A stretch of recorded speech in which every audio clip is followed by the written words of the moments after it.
NCERT exercise 8.1 question number 6। Question है कि if angle A and angle B are acute angles such that cos A equal to cos B, then show that angle A equal to angle B।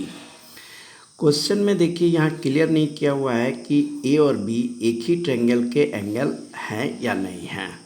तो इसको हम लोग दो तरीके से बनाते हैं।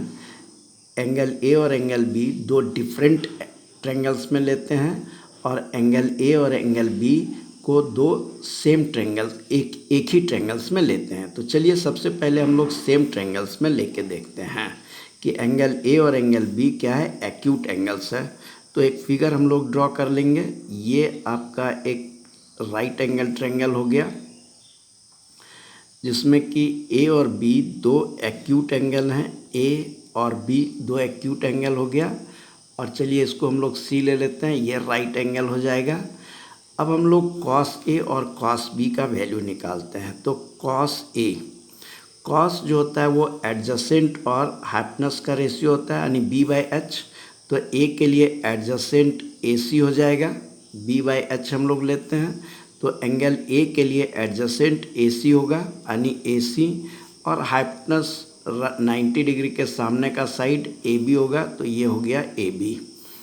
कॉस बी निकालते हैं। Cos B equal to ratio तो बी बाई एच ही होगा यानी एडजेसेंट बाय हाइपोटेनस।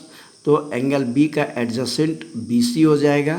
तो this is equal to B C by A B, hypotenuse A B होगा। क्वेश्चन में दिया हुआ है कि cos A equal to cos B, therefore since cos A is equal to cos B, cos A और cos B अगर equal है तो हमारा क्या हो जाएगा कि कॉस ए के जगह हम लोग ए सी लिखेंगे, A C by A B, और कॉस बी के जगह पे हम लोग B C by A B लिखेंगे, B C by A B लिखे। देखिए दोनों तरफ से ए बी और ए बी कट गया तो बच गया A C equal to B C. तो therefore A C equal to B C. तो ए सी और बी सी जो है A C equal to B C है। तो हम लोग ने थ्योरम पढ़ा है कि sides opposite to equal angles opposite to equal sides, angle opposite to equal sides are equal, यानी इक्वल साइड्स का अपोजिट एंगल इक्वल होता है।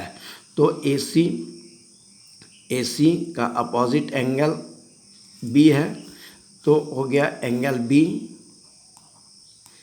और बी सी का अपोजिट एंगल ए है, angle B equal to angle A. यही हम लोग को प्रूव करना था। यहाँ हम लोग का ये प्रूव्ड हो जाता है। तो इस तरह से एक अगर हम लोग ए और बी सेम ट्रायंगल में लेते हैं तो प्रूव होता है। तो ये इसका प्रूविंग है।